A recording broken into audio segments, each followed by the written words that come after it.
Cyndi Munson, Yes. thank you so much for joining us today. How are you doing? I'm doing great. It's good to be inside. It is very hot outside, so thank you for having me. Of course. How are you doing today? I'm good. I've been in Tulsa all day today. Been having different events. Sometimes I feel like I live 10 lives in one day on the campaign trail, but I'm doing great. Happy to be in Tulsa, and we'll be here in the surrounding area for the next couple of days on the ground talking to Oklahomans about all sorts of different issues. So I am very happy to be here today. So I know you travel from county to county, from city to city. hmm What is what are some of the issues that you hear people are the most hmm concerned about? Yes, we are traveling all over the state, and I have been this entire campaign. And of course, as we're getting closer to Election Day, that time on the road is increasing.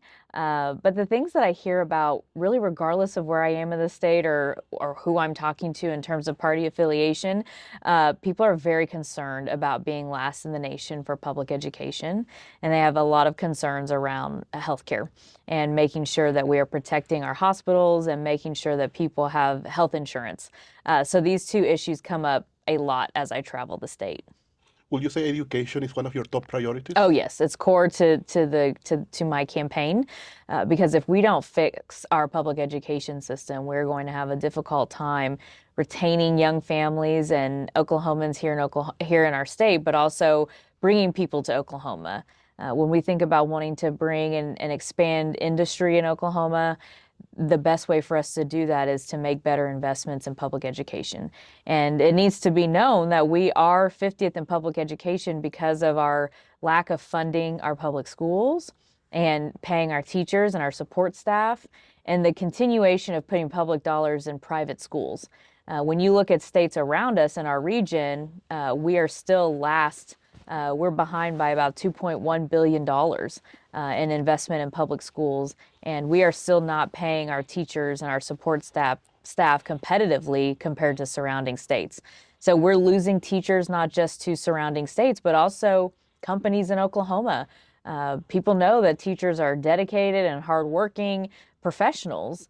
So many of them are leaving the classroom to make a better living, which means our class sizes grow and students don't get the one-on-one attention that they need. Something I hear from students regularly is wanting to have more counselors in their school building, to have an adult to talk to, not just for their academic success, but what's going on at home. Students are very much more aware of mental health and the need to have someone to talk to when they are going through challenging times. So we've got to get public education right. Oklahoma is facing a crisis when it comes to child care. hmm Do you have any hmm plans hmm on improving this? Yes, childcare is a huge issue, like you said, in Oklahoma, and that's across the board, regardless of where you live. It impacts not just children having, a place to be while their parents at work, but it impacts our workforce overall. So when parents don't have a safe, affordable, quality place to put their children prior to going into their K through 12 education, it makes it very hard for parents to go back to school. I do not have children myself. I do have an 8-year-old nephew, and this was the case for my sister and my brother-in-law. My sister was in and out of the workforce before my nephew was in pre-K, because it was too expensive. They couldn't afford childcare, so it made sense for my sister to stay home sometimes. And then she was able to get back into the workforce. But that should not be. We shouldn't put that stress on families.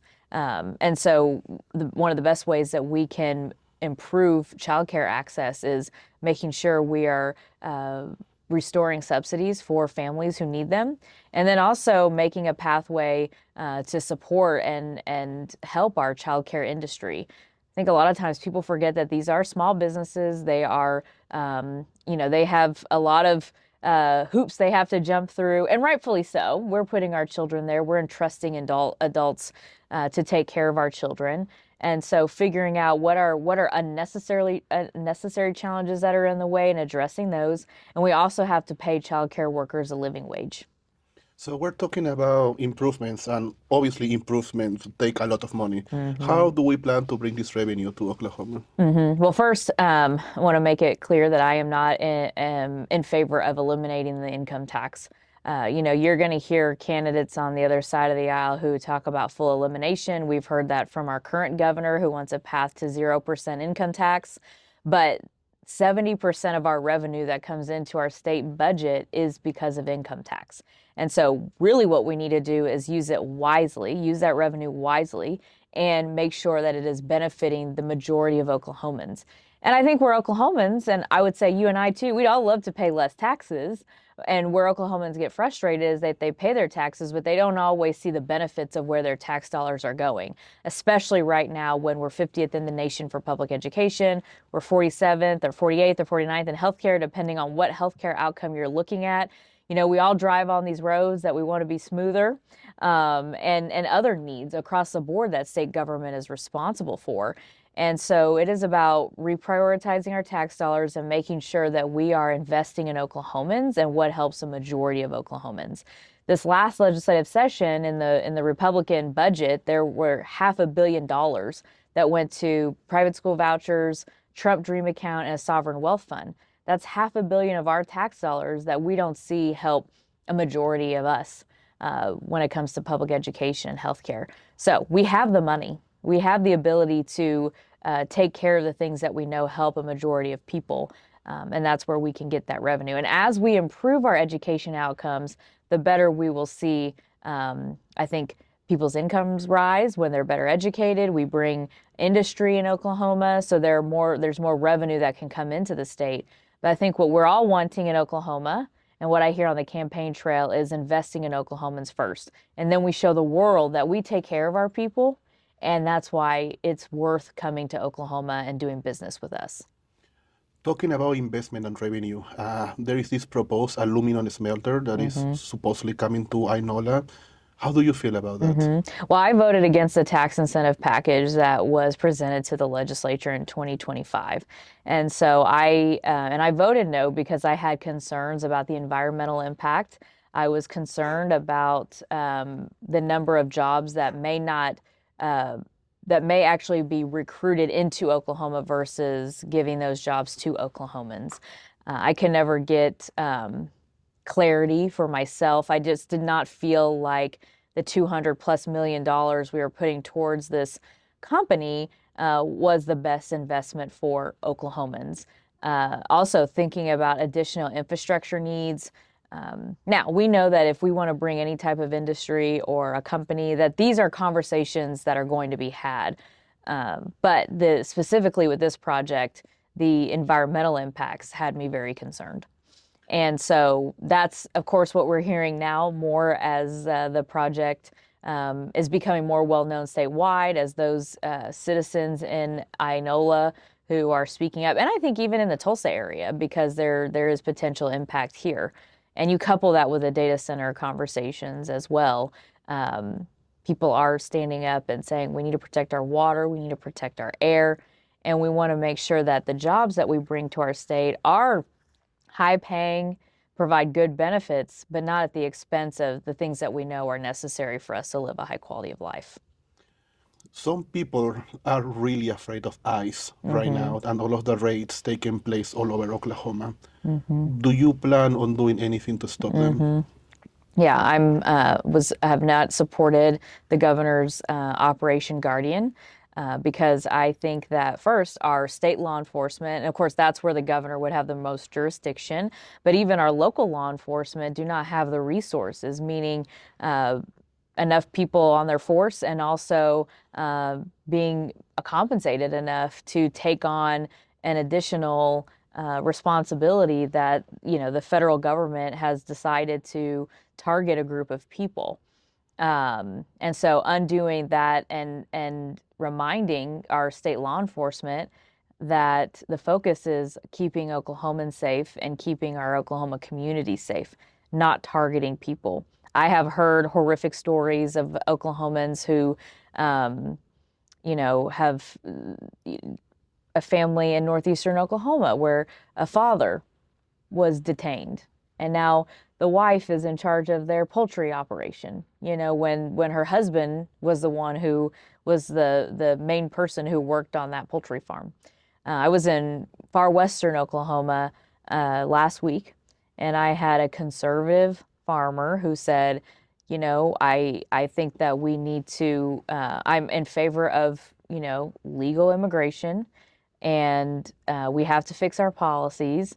And those who, of course, first of all, anyone who's committing crime, whether they're documented, undocumented, if they're from Oklahoma, if they're from the United States, you're going to be held accountable. But he said, you know, losing my friends because of the rhetoric, because of, you know, the fear that people now have. They're not showing up for work. Sometimes kids are not showing up for school. So putting that type of fear in families is, it's not leadership, and it's unnecessary. You know, we have to, the federal government has to stop politicizing immigration. There are many people in this state who have been working towards legal documentation and to be a legalized citizen in the United States. And it's because it's always being played in politics, and they, you know, have to go jump through all these hoops, it makes it very difficult. But the additional attack by the state and state leaders and the governor makes it that much harder, and we're not solving any problems. So, do you see a path towards citizenship or a green card for people who are undocumented, hardworking, with no criminal record? Yes, absolutely. Absolutely. And we talked about this before we got on camera, but my mother is from Seoul, South Korea. My dad's from Cincinnati. So my mom did not grow up in the United States. She was not born in the United States. And I have seen really both my parents. My parents did ultimately divorce, and my dad raised us, but both of my parents work extremely hard. And my mom wanted to come to this country and contribute to the United States. And so, and I see that in all immigrant communities. And I think the constant demonizing and dehumanizing and pitting people against each other, again, is not leadership. We have to find a way to work together. And specifically, you know, I'm Asian American. And I'm the first Asian American woman to ever be elected to the state legislature, and of course, the first to run for governor. And we have a thriving Asian population across the state, especially in where I represent in Oklahoma City. Just south of my district is a vibrant Asian community, the Asian district. But same goes for our Hispanic community and other immigrant communities that are contributing to the state of Oklahoma. They are raising their families, they are working every day, and making our state and our country a beautiful place to be. And that's what we should be protecting. What are some things that Kevin Stitt has done that you will never do? Oh, first and foremost, I will not have this aggressive behavior against our tribes. In fact, I was just at the Intertribal Council. I had an opportunity to just share a few words with tribal leaders, and I think he's made a huge mistake working against the tribes, fighting them for the 8 years that he's been governor. And as I have traveled the state, this is something that comes up everywhere I go. Oklahomans want the state of Oklahoma to work in partnership with our tribes. And I am committed to doing that. I have done that as a legislator. Many of these tribal leaders have been mentors and friends and people that I have looked up to because of their investment in their tribes and their people. And they show us a map on how to invest in our communities. Another thing is to stop putting public dollars in private schools. This governor is very adamant about using public money for private education, specifically for families who can already afford it. That is harmful to our public schools across the state. As you know, in many communities, especially in rural Oklahoma, there are no private schools to send their kids, but they still need that funding for their children and their communities. And then, you know, just not finding a way to work with both parties. I will say he has signed, a couple of my bills into law, and I'm appreciative of that. But there could still be more collaboration as a group and finding bipartisan support around the issues that a majority of us care about. So as Oklahoma's next governor, it will be a priority for me to look at first, what are the issues that we can work on together, and who are those members on both sides of the aisle in both chambers that I can work with, versus what are all the things that we disagree on, and let's just keep fighting. What are some bipartisan issues that we can all agree on? Our greatest challenge is public education, but I think that's where where I have the most hope in finding bipartisan efforts to work together. And I know this because I have seen proposals from both sides of the aisle in both chambers around increasing funding for public education, increasing teacher pay and support staff, getting more counselors into our school buildings. These are things that I know Republican members of the legislature are hearing in their communities, and we all know how important public education is to the future of our state. And so I think that is a place where we can quickly, day one, work together on an issue that is important to many of us. You know, the governor is not in control of the legislature. The governor works alongside the legislature. We work together. And I think what Oklahoma's been missing in the last 16 years, but especially in the last 8 years, is a governor who casts a vision on how we make better investments that help a majority of us. And using our own lived experience around what it means to invest in public education and in healthcare, and saying when we look at the dollars that are given to us, that taxpayers entrust us with, to appropriate those for the majority of Oklahomans that can actually positively impact our constituents, shouldn't be partisan. And so I believe we can do that. Under this governor, he has been very adamant, like I said early on, about getting to a 0% income tax. Well, we need funding to fund the things that we care about. And a lot of us care about the same thing, regardless of party. And that's what I love about state government, is that many issues that we work on are not partisan because we all live in the same state. And it's not that hard. Well, it does take a lot of time to travel the state, but as someone who's getting to every corner of the state, and as I travel and I'm in various communities, I wish I could bring everyone together in one room and they see what I see as a gubernatorial candidate, because we have much more in common than we don't. If we have so much in common, why are we so divided? Great question. I think that fear and fear mongering by our leaders is it's short-sighted, of course. I think it's a cowardly way to lead, and its only purpose is to keep one person in power or a particular party in power. When you start to see that there's commonalities and we start to humanize each other and there's less to hate and there's less to judge each other on, the power is then spread where it's meant to be, which is the people.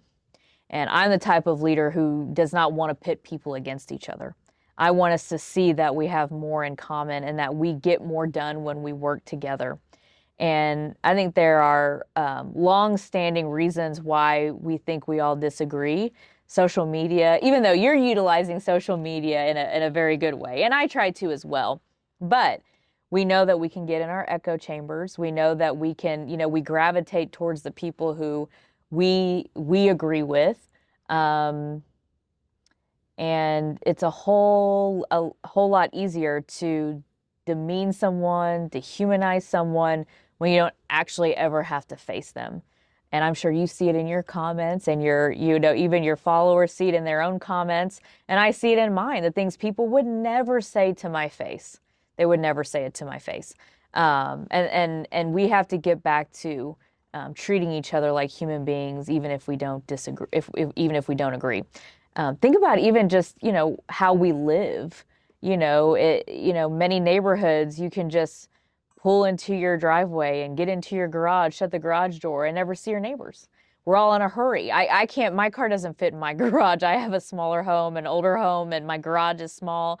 And I'm pretty positive the garage door is stuck right now. I needed to get in. I couldn't get in there. We'll fix it later.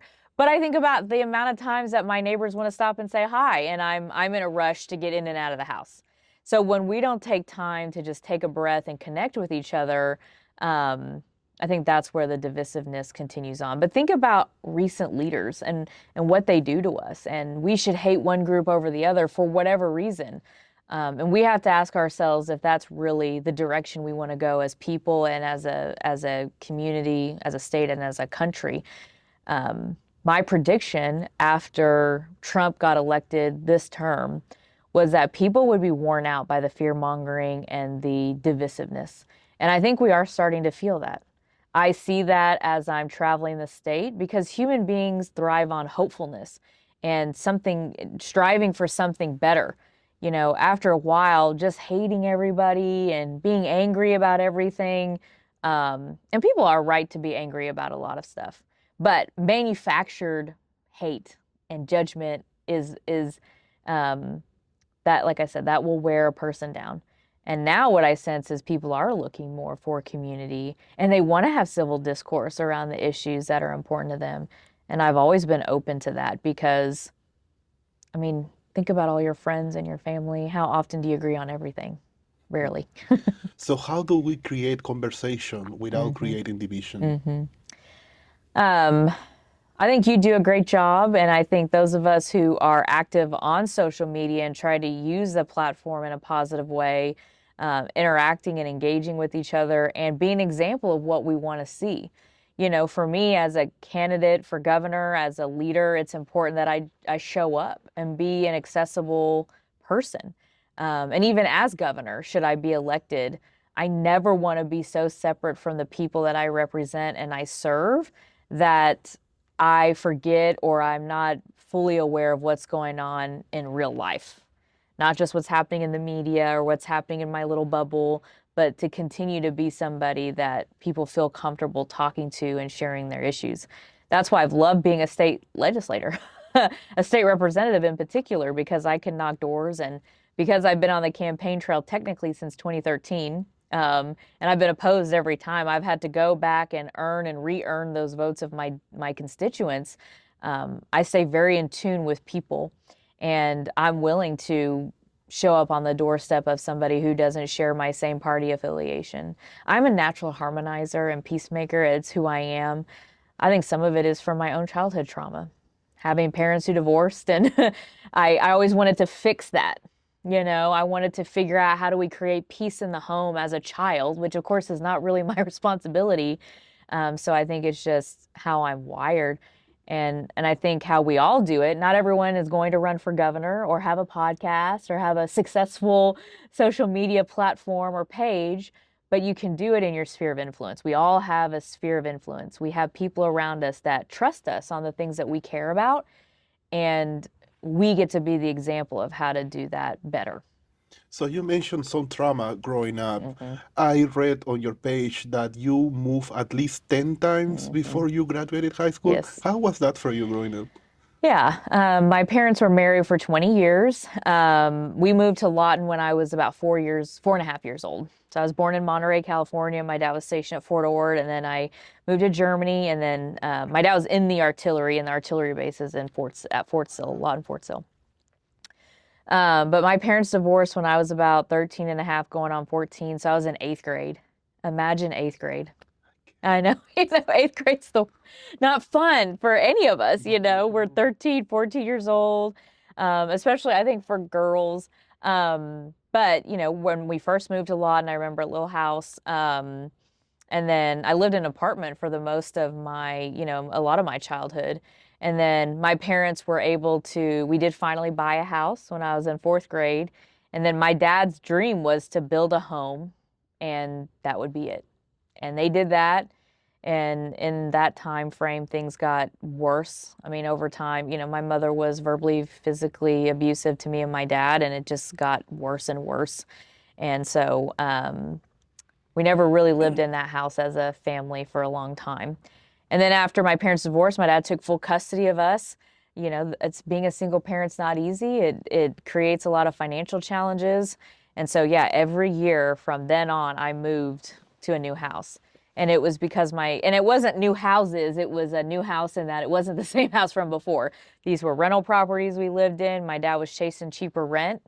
There's one street I lived on, and we lived in one house, and then there's a house, and then the next door we moved. Oh, wow. And that house, just because the rent was cheaper. That, when my dad was always looking at how can I save money. And I would say how it felt was, I would say, and I'm sorry, I'm going to probably get a little emotional. You're okay. In elementary school, I went to 4 different elementary schools. So I think the upside of that is I'm used to making new friends and putting myself out there and, trying to help people get to know each other. And then when I was in junior high and high school, I was like, get paid off because I have all these friends I went to school with, But um, the lack of stability. My dad was always there emotionally, and we could always count on my dad, but I don't have a childhood home like a lot of people do. I have lost memories, like items and things like that, that many people get to have saved at home at their parents' house, and things that, just moving a lot. You misplace things, and then I went to college and my dad kept moving. Actually, if you see in my launch video, I talk about how I save every letter people send to me. Words of affirmation, words are very important to me, and it is true. I mean, I'm kind of a hoarder when it comes to notes. When I look back on all the years I've served in the legislature and, of course, running for governor, I'm going to have to figure out a way to save all of these notes and things that people have sent me. And I think a lot of that is because I did lose some things through all those moves. So I understand. I bring up all that to say, and the reason why I share that story is because it is important for you and your viewers and voters to see me as a person. Yes, I'm running for governor. I am doing something that is extraordinary and not very many people do. But I'm just like you. I'm just like your viewers who have grown up in lower income families, whose families were trying their best to do what they could for their children. And that's why I am so adamant about us investing in the things that we know improve people's lives. And many of Oklahoma's children today are going through what I went through, and in many ways worse. Parents are incarcerated, have health issues, things like that that are extremely difficult on children, and forces children to grow up quicker than they are supposed to. And so I carry all of that with me. It's all of that makes me who I am as a person and who I am as a leader. Cyndi, I think you're not just running for governor. I think right now, as of this moment, you're carrying the hopes and dreams of thousands of people. Yes. I see it on my comments, I see it on your posts. People have so much trust in you for you to become that change that Oklahoma so desperately needs. How do you feel about that? Oh, I'm very grateful. I am very grateful. But it's weighty too, because I want those hopes to become realized. I want us to see that we can hope for something different and then make it happen. And I have been one of those people where I've put all my hopes in a leader or someone I believed in. Sometimes it went my way, sometimes it didn't. And I think what people have to remember and understand and know is that maybe it will, maybe it won't, but you can't lose hope. And we have to keep pushing for progress. And that I am doing all that I can do, truly. I'm giving every ounce of me every day to do this. And I need everyone to do their part too. And then the most important is voting. So I will see people all the time. They say, "Oh, I hope you win. I hope you win." And I'm so grateful for that. And I don't do it to be snarky, but just a reminder of our responsibility. We can hope, but we have to put hope in action. And you have to vote. It is on us. Those of us who want things to change, it is on us. But my gratitude for people's hope is because I knew when I started running that my biggest challenge would be apathy, overcoming people's disbelief or hopelessness. Hopelessness is a sad and dark place to be. And I think all of us can think back to a time, or maybe we're in a time right now, where hopelessness was our reality.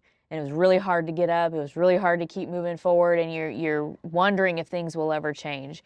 But I think we're coming over that hump. I think people believe a Democrat can win. A young woman can be governor of Oklahoma who has progressive ideas around how we make better investments and how we put all people first. And so I'm grateful for that, but we all have to do our part. And it is critical that we vote in November because they're banking on us not to vote. That's how they win. So talking about voting, why do you think people chose no on raising minimum wage? I think that I think there were a multitude of reasons of why the state question didn't pass. I think that a majority of Oklahomans do believe that Oklahomans, working people, should make a living wage, and it should be above the minimum wage. But the governor strategically put it on this ballot. The 2-year delay, I think, caused confusion. I think increasing the minimum wage to the CPI or as inflation changes, I understand the sentiment, and I don't necessarily disagree. But I think that the current economic climate that we're in right now made it very difficult for small business owners and those who employ people to figure out how do we plan ahead for something like that. And I can appreciate that. And so I think that a clean minimum wage increase would have passed, and I think there's still an opportunity to get it done, and it should be done through the legislature. I think the legislature has got to stop passing the power. I shouldn't say the power. I think the legislature needs to start having some courage and guts and stand up for the things that they know everyday working people need and want. And increasing the minimum wage is one of those things. I had bills to do that. In fact, I almost had it heard in the House Business and Commerce Committee, but the chairman said, I'm not opposed to this. We should have a conversation on what the minimum wage should be in Oklahoma. But he said, I found out there's a state question coming up, and so we're not going to hear the bill. So there's a path. I also wanted to mention that I think this was under Mary Fallon's administration. By the way, Mary Fallon represented my House district when she was in the State House. Oh, how exciting. Yeah, so, that was a tough seat to win and to hang on to, but House District 85 has produced governors before. But there was a preemption bill that barred our local municipalities from increasing the minimum wage. And why that was an idea or why taking away that local control is still beyond me. But I do, and there are companies that pay. There are companies that pay more than $7.25 an hour, which tells me that they agree and they admit that labor. We need to put better investments in labor, and we need to honor and value labor that a person puts towards their company, their profits.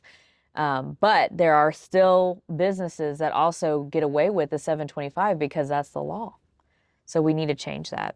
And I don't think we should be discouraged by that state question not passing. I think there's too much going on, and it was a low voter turnout. So we've got to continue on. Can't give up. So you mentioned you experienced domestic violence growing up. Do you think Oklahoma is doing enough for on addressing domestic violence? No, I do not. And I think a lot of the challenges we see in our public schools, especially with academic outcomes for children, is because of domestic violence in the home. I think we still rank.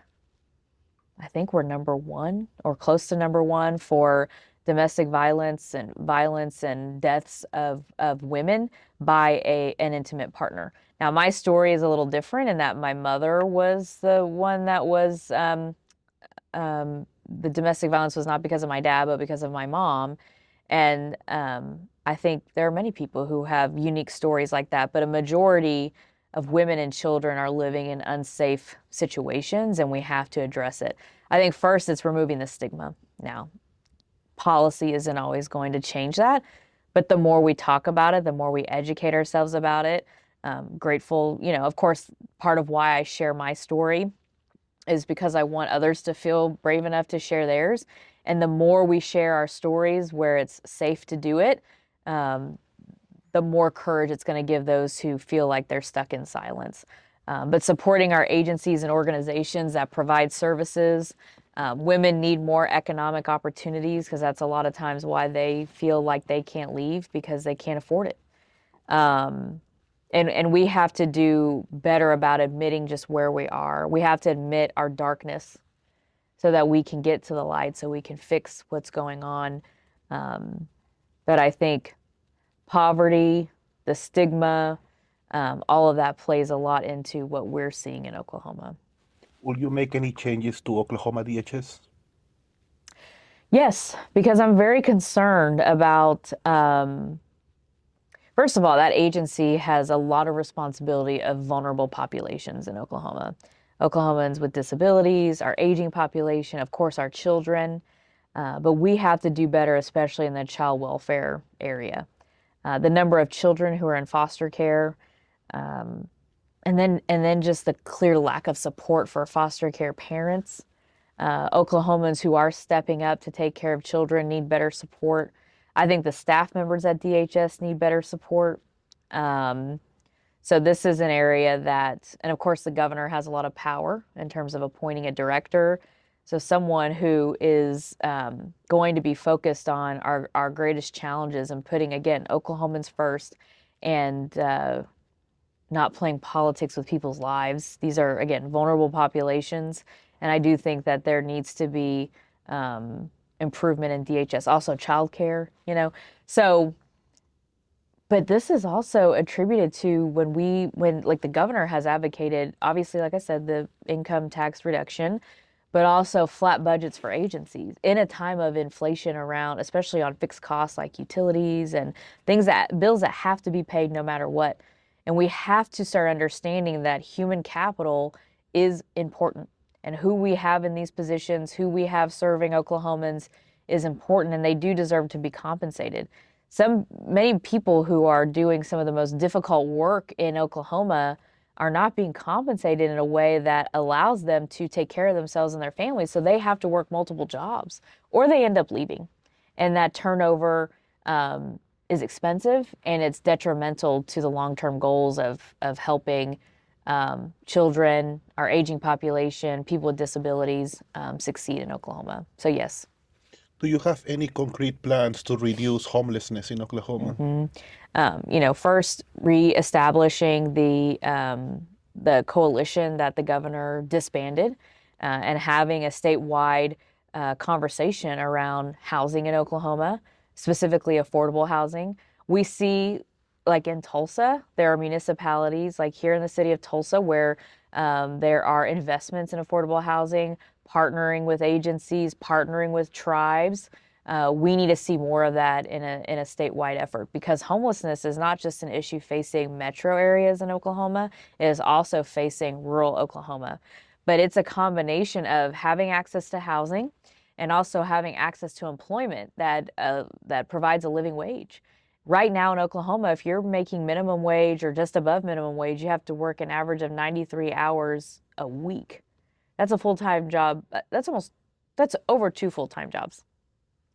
And for just one basic one-bedroom apartment in any Oklahoma county. And that's unacceptable. And it should be something that we look at fixing. But also supporting agencies like DHS, supporting agencies like the Department of Mental Health and Substance Abuse Services, making sure that people have the services that they need so they can go to work and they can live in housing. But again, that takes these types of problems and challenges that we face in Oklahoma have to have a collaborative approach. And I think we see that done well at the local level in many ways, but we haven't seen that same approach at the statewide level. And this is one of those areas, again, the dehumanizing and judgment of people just can't be a part of the conversation as governor. Your job is to figure out how to fix these problems, because it's a humanity issue, it's a public safety issue, and there are ways to fix it. We've been governed by Republicans for a long time, and they always like to say that they are all about pro-life. Do you think you can be pro-life and at the same time not support the poorest people in your state? No, I don't. And we've been under one-party control with Republicans in charge for nearly 2 decades. And a lot of our outcomes that we look at for quality of life have gone, many ways, we were in the middle, maybe towards the top, and now we're at the bottom. Bottom of every good list, top of every bad list. And no, I think that if we're going to be pro-life, we need to be pro-life for the whole life. And we need to ensure that people have the things that they need, especially the most vulnerable in our communities. And that group of people is growing every day. People in poverty, children, elderly, like I said earlier, our veterans. And I have, just going back on the issue of homelessness, I have worked with our United Way in Oklahoma County And I have gone on the point in time count. Are you familiar with that? It's a day in January, usually the coldest day of the year, where a group of volunteers go out throughout the day. If you go visit encampment sites, you meet at like 3 or 4 o'clock in the morning, and then you go and you essentially knock doors. You go and talk to people, ask them about their stories, what services that they need, what services are they accessing. And then many times volunteers will be at service centers like food pantries or, you know, like in Oklahoma City, the Homeless Alliance, to make sure that it's a account that you're taking. And when you hear these stories, most people, many veterans, but many people who just fell on hard times and didn't have the services that they need, and it just kept getting difficult as they went on. So I know your father used to be a war veteran. He was a war veteran. Do you have any concrete plans on how to improve the quality of life of our Oh, veterans? yes. You know, everything we've talked about around DHS, Department of Health and Human Services, or excuse me, the DHS, the Department of Mental Health and Substance Abuse Services, our Oklahoma Veteran Affairs. You know, obviously there's the VA, which the federal government is in charge of, but just being aware of their needs and seeing what my own father has gone through with his health, his ability to afford housing, and making sure that those who put their lives on the line are assured those benefits that we talk about when they're signing up and saying, I'm going to fight for my country, I'm going to protect our democracy, and taking care of their children and their descendants and their families, you know, because it can be tough. And I think, you know, one of the biggest areas that we can focus on is how we translate military service and skill sets to the modern workforce, whatever that is, once they leave the military. My dad he's an electrician essentially, but he worked in communications.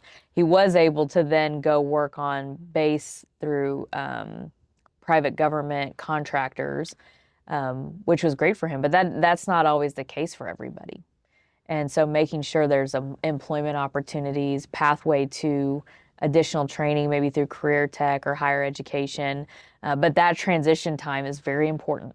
And I think that's an area we can improve. What is your view on women's rights, If you're specifically talking about healthcare, reproductive rights? I have always stood against these extreme bills that have made it more difficult for women to access reproductive health care in Oklahoma. And now we have one of the most extreme bans on abortion access in the country. And that has contributed to 52% of Oklahoma's counties not having maternity health care access for women. There are women in Oklahoma and their community that do not have an access to OBGYN. There are horrific stories that I have heard of women who have almost lost their lives because their doctors had to wait until they were in a very critical situation before the doctor would act because of our extreme laws. I think that women have and should have full autonomy over their bodies.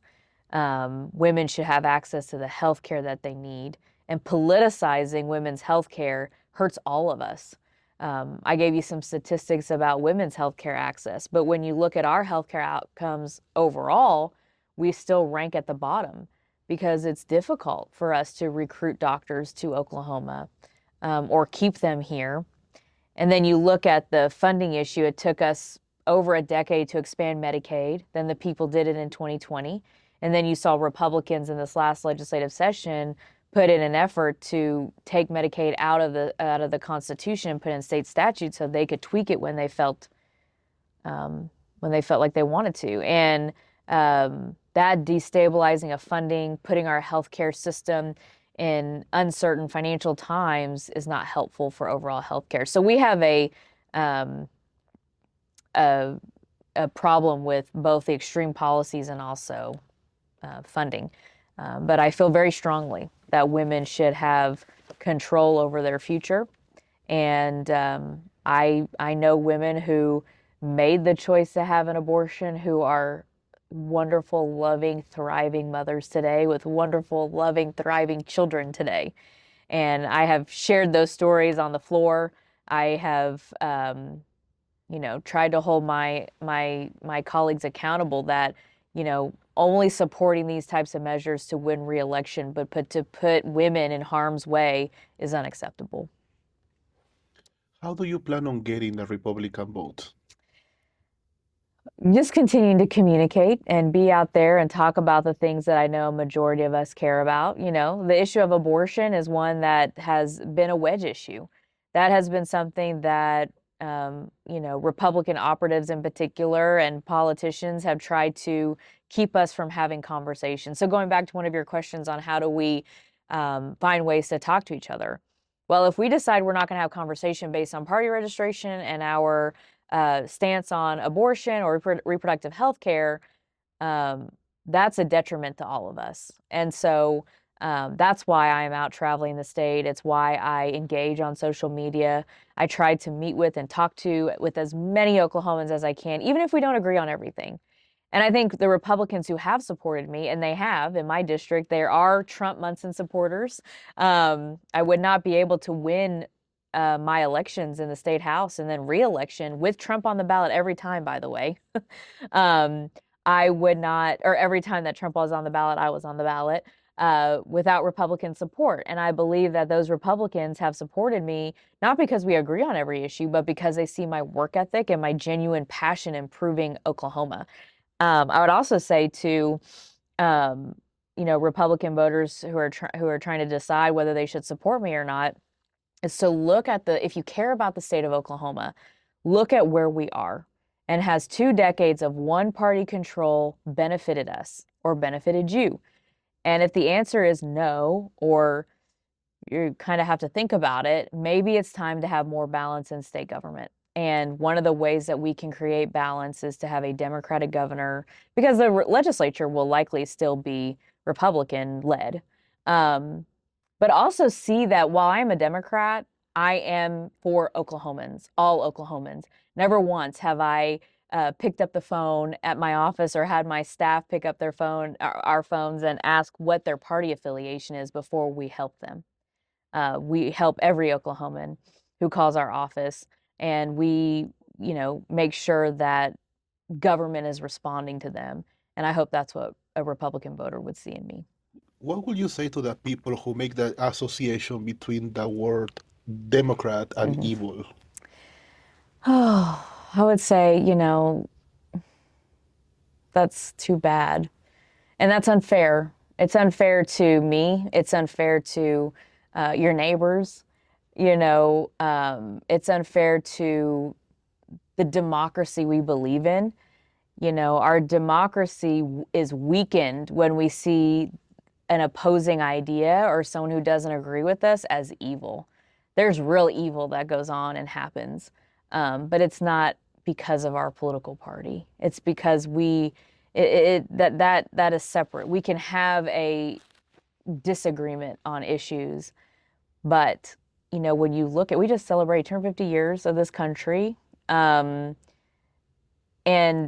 what makes our country beautiful and why we say we're working towards a more perfect union is because we're trying to figure out always how we come together. And we do that by having those opposing ideas, sharpening each other, and figuring out how we make sure that this country helps a majority of us. And so, I would just say it's too bad if that's what you think. Because even with some of my most, members that I have served with, my constituents that I just very much disagree with, evil is not the word that I would bring up. Why did you pick the color green for your campaign? I love green, but I think that green also makes us, to me, it's a color that represents something new. It represents growth. You think about trees and grass, and something new, something that is changing. And it is a bit of a nod to the Girl Scouts. My career prior to coming into politics was very important to me, continues to be important to me, and I carry those values with me that we should always be finding ways to produce the next generation of leaders. My job at the Girl Scouts was to help girls who are at risk of our criminal justice system, whose mothers or grandmothers are incarcerated, and to provide better pathways, positive pathways for them to see a brighter future for themselves. But green has always been my color. I love it. And it's been fun as I've traveled the state and people show up in their green, or they they show me something green, or they ask, where's your green? And today I don't have a lot. I mean, that's kind of a green, turquoise. I always have something. Sometimes if I don't wear it on my clothes, I have a bracelet, which I just didn't put back on earlier.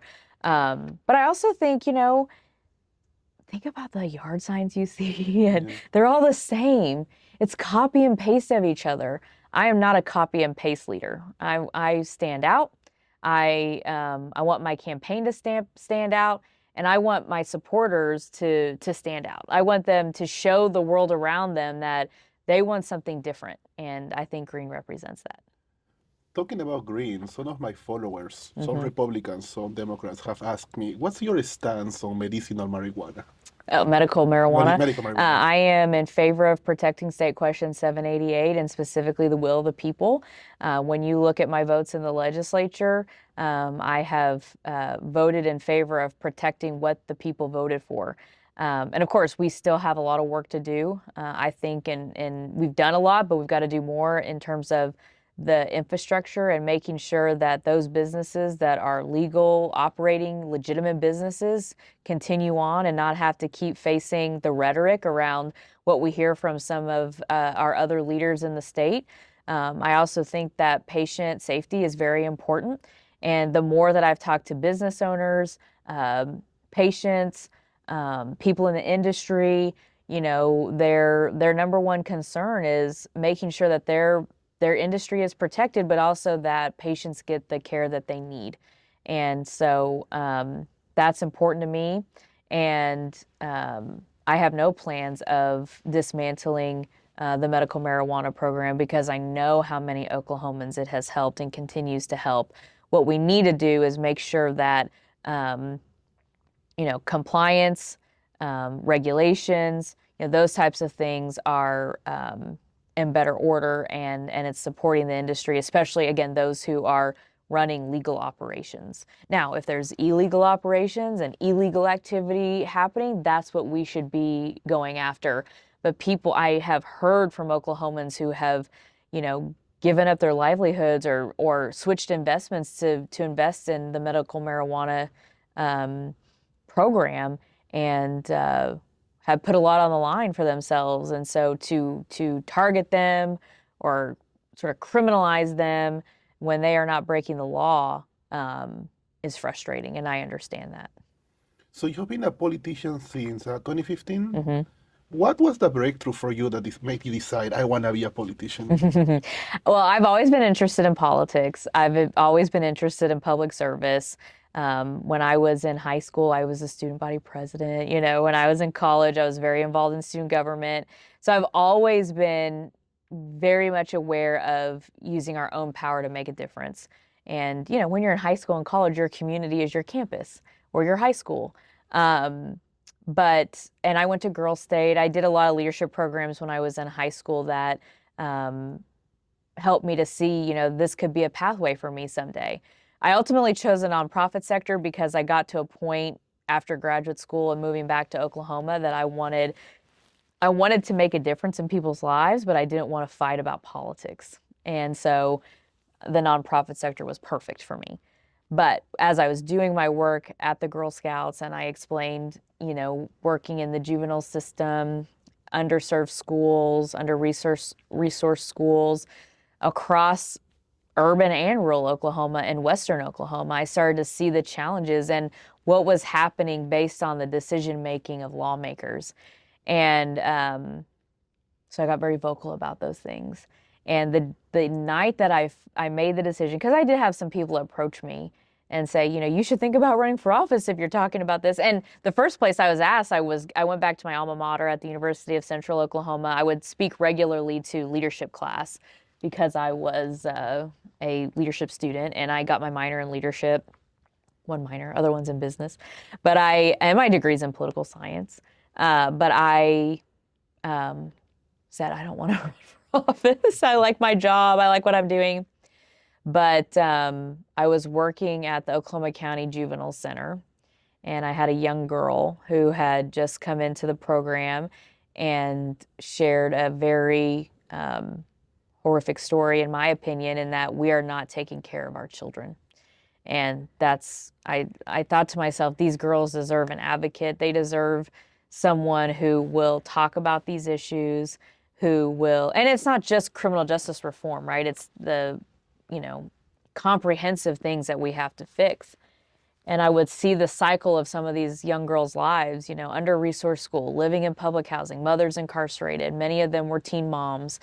And I think these are all policy failures. And so when I heard her story, I just said, I'm going to go out there and try. And I did not win my first election, but I won the special election, the next one. How will you work with the gas and oil industry? Well, for oil and gas, obviously, is a big industry in Oklahoma, energy in general. And my approach to our energy sector is that we should have an all of the above approach. We should be figuring out a way for oil and gas, renewable energy, wind, solar, all of it to coexist in Oklahoma. We have the energy sources, and we should do whatever we can to make sure that they can thrive. The disservice when we pit the renewables versus oil and gas, I don't think that's in the long run helpful to Oklahoma. But I have worked with the oil and gas industry as a legislator. I think sometimes there is this belief that Democrats can't work with those in the oil and gas industry, and I don't think that's true. There are probably some disagreements and things that we'll have to work through, but I know how important the industry is to Oklahoma. And we've lost 2 headquarters now, and that's because I believe our lack of investment in the things that these companies care about, education and healthcare. So I believe there is a way for us to work together and continue to look at renewable energy sources in our state. What's your stance on native tribe sovereignty? I am, it is my goal and my priority to respect and respect tribal sovereignty, protect tribal sovereignty. Just like I said earlier, I met with tribal leaders just a little while ago, and working together is very important to me. Healing that partnership and that friendship is important. How do you plan to maximize bipartisan support? In the legislature or voters? Voters. Voters. Maximize. For me, it is important that I just continue to be on the ground talking to all Oklahomans, regardless of political party. I've been honored by the people of all political backgrounds coming to my events and talking to me, even libertarians coming and sharing, that they're supporting me and let me know some of the things that we disagree on. So my hope is that, those who do not share my party affiliation, encouraging them to talk to their friends and neighbors and family members and sharing on their social media. It's very powerful to share where you stand, and if you want to see change, you can be a part of that by encouraging others to vote for me as well. For the ones who are already voting for you, what can we do to help? There are all sorts of ways, first on social media, sharing and resharing what we're posting to get our message out is very helpful. It is not a secret that I'm not a multimillionaire and I can't put millions of dollars into my own campaign like the other guys on the other side. Both have invested millions of their own money. Most Oklahomans can't invest millions of dollars and get themselves into a position of power. So we leverage every resource that we have in order to get my message out. So that's one way. Signing up on my website to volunteer. We need door knockers. We need people out there talking to Oklahomans. You can get on the phones. And then, of course, contributing to my campaign to keep me on the road and getting my message out there is very important. What can we do to protect women's access to reproductive health care, abortion, and contraception pills? This is where the people are going to have to stand up, and I do believe there are very interested Oklahomans in getting an initiative petition going and putting the issue of reproductive health care access on the ballot. And where I would have power over that is it is my job to appoint the Secretary of State, and that we follow the statute around getting questions onto the ballot. Because the reality is repealing what has been done by Republicans, getting them to admit that they were wrong, there's probably not a high probability for that. And so I know that a majority of Oklahomans, regardless of their stance on abortion, do believe that Oklahoma women should have access to reproductive health care in this state, and we need to correct what has happened. And that'll probably have to be done through a ballot initiative. How do you feel about Gardner Drummond releasing Oklahoma voters data? It was illegal. It was illegal, and it's unacceptable, and it's a huge disservice to our shared constituents, and also I think has created a lot of mistrust from Oklahomans, because elected statewide leaders should be protecting Oklahomans, and the Secretary of the Election Board did the right thing by telling the DOJ we will not be turning over Oklahomans' private voter information, and to override that is just, it's disappointing. And I know there are many Oklahomans who are frustrated, even those who supported President Trump. And what did he get out of it? Did not get that endorsement, but threw us under the bus. Don't forget that. How do you plan on improving Oklahoma's infrastructure? This goes back to investments and how we utilize our tax dollars. And when I think about infrastructure, it's not just roads and bridges, it's water infrastructure, broadband, childcare, and housing. These are things that we have got to improve.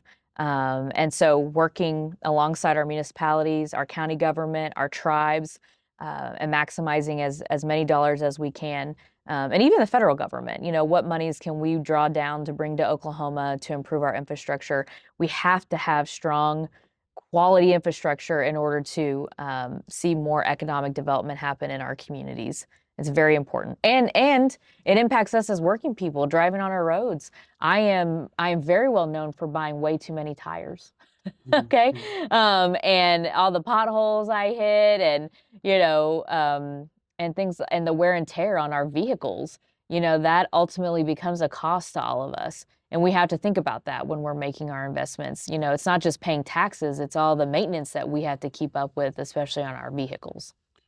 Do you have any plans to improve the quality of life of people living in rural Oklahoma? Oh, absolutely. Absolutely. It's been an honor to travel across the state and be in these rural communities and hear what's on their minds and what's important to them. And it's very similar to urban Oklahoma. Number one is public education, but they have a greater fear around healthcare because, they don't have big hospital systems like we do. And not everyone can travel back and forth from Oklahoma City to Tulsa or across state lines. If there's a tribe in their community and they're part of the state and they're a tribal member, they're better off than most Oklahomans. And so improving rural Oklahoma and giving them the things that they need in order to prosper is very important for the future of our state. Do you have any plans to help senior citizens with property tax?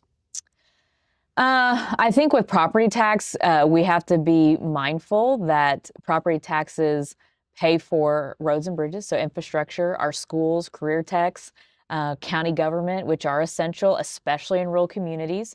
There's already a process where Oklahomans, especially seniors on fixed incomes, can freeze their property tax. I'm open to looking at, how do we reform some of that? But elimination of property tax across the board or any one particular group, I am not in favor of, because we do not have a backup plan. If we eliminate property tax, where is the revenue going to come from? Most will want to increase, or they'll automatically say, well, increase sales tax. If you buy something, you pay for it. If you use it like a consumption tax, then you pay for it. Well, that puts a huge strain on our municipalities that are reliant on those sales tax revenue. So we need a broader, more comprehensive plan. I also do think we need to address, because I have heard from people across the state, rural and urban, about the assessment of their property and property taxes rising. I think that's something worthy of looking at, but full elimination, I'm not in favor of. Do you plan on ever taking any APAC money? No. How will you govern as a Democrat in the face of a red supermajority in both houses? Yeah, I always say I know that I will be, likely governing alongside a majority Republican legislature. And I will do what I've always done because I've served in the super minority, which is you find the issues that you can find partners on. The reality is that there are always going to be some Republicans who are going to want to fight me simply because I'm a Democrat. Part of it because I'm a Democrat. The other piece of it is they may want to run for governor in 4 years after me if I'm elected. But in the 4 years that I'm there, it's about figuring out who you can work with on what are the issues that you can move forward. And maybe of the 10 things I like to move forward, I can only get 2 done, but they're massive, especially around public education and healthcare. That'll be a win for Oklahoma. It's been so long since Oklahomans have seen both parties work together. And I think it's time, and that's what you would see from me as governor. Do you have any plans to lower incarceration rates in Oklahoma? Yes. The best way we can do that is investing in education. We need to ensure that people who have been incarcerated do have a true second chance at housing, employment, healthcare. Recidivism rates are decreased when folks get back into their communities and can do productive things with their lives.